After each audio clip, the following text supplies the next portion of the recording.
berhubungan sama anak-anak di seumuranku yang belum menikah.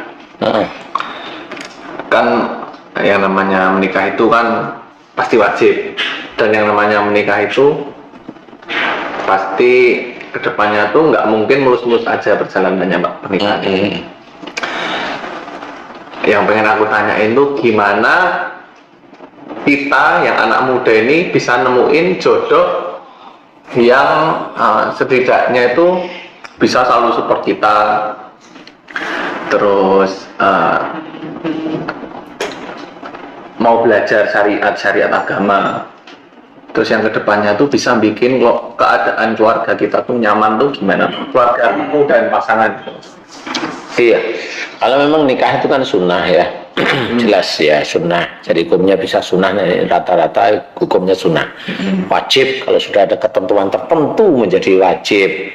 Haram ada tertentu sehingga diharamkan untuk menikah ada. Ya, jadi diharamkan istilahnya. Nah, di titik ini sunnah aja yang kita bahas ya, sunnah. Jadi seseorang itu insya Allah akan menemukan jodohnya itu tidak pada saat dia itu mencari, kemudian dia membaca amalan-amalan tertentu, terus mendapatkan jodoh, itu belum seperti itu.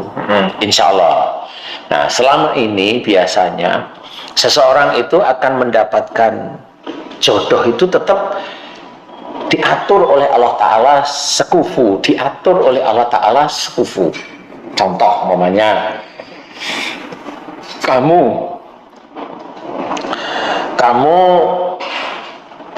mendapatkan jodoh pada saat tersebut umpamanya. Jodoh itu pendekatan ya, pendekatan pada seorang calon lah ya. Pada saat tersebut itu yang Bapak tidak tahu, tidak ngerti sehari-harinya kamu itu dengan calonmu itu bagaimana, yang kamu nggak tahu orang tuanya kayak apa. Nah, suatu ketika kamu itu ada suatu keadaan yang menjadikan itu tidak menjadi menikah dengan keadaan tertentu, dan itu tahu mamanya, sehingga Bapak bilang ini nggak bisa menikah, kalau sudah begini nggak bisa menikah. Setelah nggak bisa menikah baru dikorek semuanya, mamanya nggak tahu, memang nggak jadi menikah, namanya kamu tidak menjadi menikah.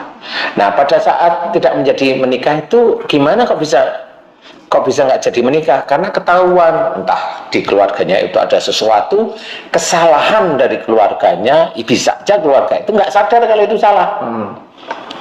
Ada ego dari keluarganya, tapi nggak sadar mereka itu bahwa itu egois. Tidak sadar bahwa dia itu ada penekanan, push ke kamu umpamanya. Karena kamu nggak pernah cerita sama bapak umpamanya, ya nggak ngerti bapak. Nah, suatu ketika bapak hanya melihat ini kayaknya nggak bisa diteruskan, ya.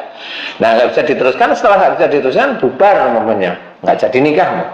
Nah, di situ kamu baru bilang, nggak taunya calonmu itu dulunya kalau umpamanya lagi berantem, mintanya langsung putus. Mintanya langsung putus seperti itu. Nah, karena kamu itu mencoba menjaga biar tidak tahu ke bapak, akhirnya kan itu kamu tutupi sebenarnya. Yang bapak nggak tahu. Benar nggak sih? Benar. Berarti sebenarnya tuh dalam memilih jodoh itu harus ada keterbukaan. Nah, itu salah satu. Istilahnya kalau mamanya bapak cerita bahwa benar nggak mamanya kamu itu, karena kamu itu kelihatan cinta. Nah, cinta itu cinta itu maaf ya cinta itu, maaf ya ini ya, cinta itu seperti kentut. Iya, cinta itu kayak kentut, disimpan itu sakit perut, dibuang bikin ribut. Jadi janganlah makan cinta ya. Nah, ini begini, umpamanya nggak taunya kamu menyimpan yang selama ini itu, kalau dia ribut itu nggak taunya pengen putus terus, Nah, itu kan menekan kamu, sehingga kamu itu karena rasa cintamu yang kayak kentut itu, maaf ya guys, sehingga kamu nggak terbuka dengan bapak. Kamu merasa hanya ingin dengan dia. Paham? Tapi oleh Allah Ta'ala, nggak taunya kamu diselamatkan oleh Allah Ta'ala. Suatu ketika yang membuat itu bisa bruk atau pecah atau putus itu ada egois, ada push, ada tekanan, ada dan sebagainya. Umpamanya bapak tahu, sehingga bapak bilang jangan diteruskannya seperti ini, kamu akan rusak nanti. Nah, itu kalau sudah tahu, itu bapak tahu, itu adalah petunjuk dari Allah Ta'ala yang selama ini umpamanya kamu tidak pernah cerita. Satu, petunjuk dari Allah Ta'ala melalui bapak. Yang kedua, kamu diselamatkan oleh Allah Ta'ala masa depanmu besoknya. Karena dengan kondisi buruk itu bubar sehingga kamu tidak tertekan lagi, tidak merasa dioyak-oyak lagi. Besok sekira 20 tahunan kamu insya Allah nggak akan terkena stroke. Lah iya, kamu dioyak-oyak terus kan kamu bisa stres, ya kan? Bisa stres lu. Nah, stres gimana? Suruh bikin rumah nggak bisa kan stres lama-lama. Ya itu salah satunya seperti itu. Nah, di titik itulah Allah itu sebenarnya menyelamatkan untuk kamu, keluargamu itu diselamatkan oleh Allah Ta'ala. Bagi dia itu tidak diselamatkan, bagi dia adalah menurut dia kemenangan. Bisa aja dia itu ngomong sama keluarganya, wah nggak taunya Viko itu nggak mutu, orangnya itu barangnya jelek gitu. Siapa tahu memang orangnya ngomong begitu ya. Itulah orang-orang arogan, merasa dia itu presiden, merasa dia itu bisa menekan siapapun. Nggak boleh seperti. Nah, bagi orang itu dia akan nanti bertemu dengan lawannya. Bagi kamu bisa aja kamu diselamatkan. Nah, ini kenapa seperti itu? Nah, di sini ada pelajaran bahwa kalau kamu ada persoalan, bertanyalah pada yang tahu. Kalau kamu punya orang tua, bertanyalah pada orang tua. Paham? Nah, kalau di titik ini, itu kan terjadi umpamanya. Tapi kalau gimana caranya sebelum itu terjadi? Nah, ini yang penting nih bagi remaja-remaja. Nomor satu adalah hormati orang tua. Karena ridha Allah itu tergantung ridha orang tua juga. Kalau kamu umpamanya sejak awal itu tidak menghormat pada orang tua, tidak ngeyelan umpamanya, ya dapatnya ya begitu-begitu itu. Sekufu. Kenapa? Kamu dikasih tahu kan ngeyel. Iya. Umpamanya. Dapatnya kira-kira ngeyel nggak? Nah, itu sekufu itu. Nah, cuma barangkali Allah melihat banyak sisi, sehingga di situ kamu akan belajar. Akhirnya umpamanya kamu nurut. Nah, di situ nanti bisa aja mendapatkan seseorang wanita yang muslim, yang solehah, yang memang betul-betul ada di jalan Allah, mau nurutin kamu, tapi bukan nurut asal nafsumu, nggak boleh, ya toh? Nurut di titik bagus. Nah, orang-orang rata-rata tidak tahu, anak-anak muda zaman sekarang itu tidak tahu. Biasanya dia itu kalau sudah banyak ngomong, dianggap oleh orang tuanya cerdas. Kalau dia itu berani sama orang tuanya, dianggap ini besok punya rasa tanggung jawab yang kuat. Oh, belum tentu. Bisa aja besok memang suatu ketika kalau anak-anak seperti ini, remaja seperti ini, dia menemukan calonnya yang sama, hobinya menekan. Kalau dia berani sama orang tuanya, menekan orang tuanya, nanti dia akan dapat calon itu menekan biasanya. Kalau itu mau diomongkan ke orang tuanya, itu bisa menjadi salah satu cara untuk gimana caranya saya nggak tertekan ya dalam kehidupan rumah tangga saya. Itu harus seperti itu, dirembuk. Kalau momennya kamu dulu itu nggak dirembuk, nah itu salahmu. Ya. Tapi kalau udah tahu, ya dirembuklah. Nah, kalau sudah begitu, ini kita ambil satu fokus saja di ini. Bahayanya apa?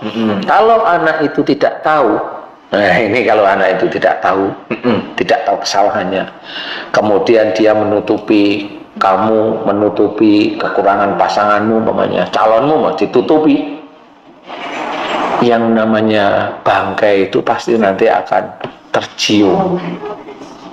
Iya, kalau terciumnya langsung 1 bulan. Nah, kalau terciumnya itu 15 tahun, sudah punya anak, menekannya lebih kuat, bubar, mau apa terusan. Nah, ini kenapa? Karena memang sejak awalnya memang kurang bisa menghormat pada orang tuanya, nggak nurut pada orang tuanya. Apa. Berarti kan sebenarnya di dalam hubungan itu kalau udah ada gesekan itu kan berarti udah dikasih petunjuk ini sama Allah. Iya. Gimana caranya kita yang muda-muda ini memahami petunjuk Allah gitu loh Pak? Ya itu dari Kan satu. semua orang pasti Memang semua itu dari petunjuk Allah Ta'ala, termasuk omongan orang tua itu kan petunjuk Allah. Kenapa dilawan? Hanya gitu aja. Kenapa dia yeli? Mamanya kamu, habis orang tuaku itu salah. Lah, terus maksudnya, ya saya nggak mau. Saya harus begini sama orang tua saya karena orang tua saya salah. Nah itu nggak boleh seperti itu. Masuk ego bukan itu? Itu merasa dirinya benar, kan merasa dia seperti Tuhan, menyalahkan orang tua Tuhan. Karena kalau kita sebagai anak tidak boleh menyalahkan orang tua. Ngikutin kalau orang tua salah, itu urusan orang tua dengan Allah. Nah itu harus paham. Bukan kita yang ambil keputusan. Bukan yang kita menghakimi. Memberikan, Bukan menghakimi. nggak boleh. Nah, disinilah yang harus diketahui bahwa orang tua memang punya hak khusus di hadapan Allah Ta'ala. Makanya kalau orang tua ngomong, ya ikutin aja, itu baik kok, nggak usah di ini. Kalau orang tua salah, ya itu urusannya sama Allah, bukan dengan kita sebagai anak. Kalau orang tua salah sama ibu, salah sama ayah, atau ayah salah sama ibu, itu urusan mereka berdua sama Allah. Kalaupun mau memberikan nasihat, kasih nasihat. Tapi kan bukan marah, bukan dendam, bukan benci, bukan ada sesuatu yang nggak boleh seperti itu. Nah, nantinya yang ditakutkan adalah si anak ini nanti akan menemukan seseorang yang sekufu dengan dianya pada saat seperti itu. Jadi kalau dia menekan, biasanya nanti dapatnya ya orang yang menekan. Nah ini bahaya. Kalau punya anak tahu-tahu bisa gimana? Pusing juga. Nah, kan pusing ya. Sudah punya anak, uangnya nggak ada umumnya. Padahal umur sudah mulai kayak mamanya lah. Kan gitu kan harus dipikirin.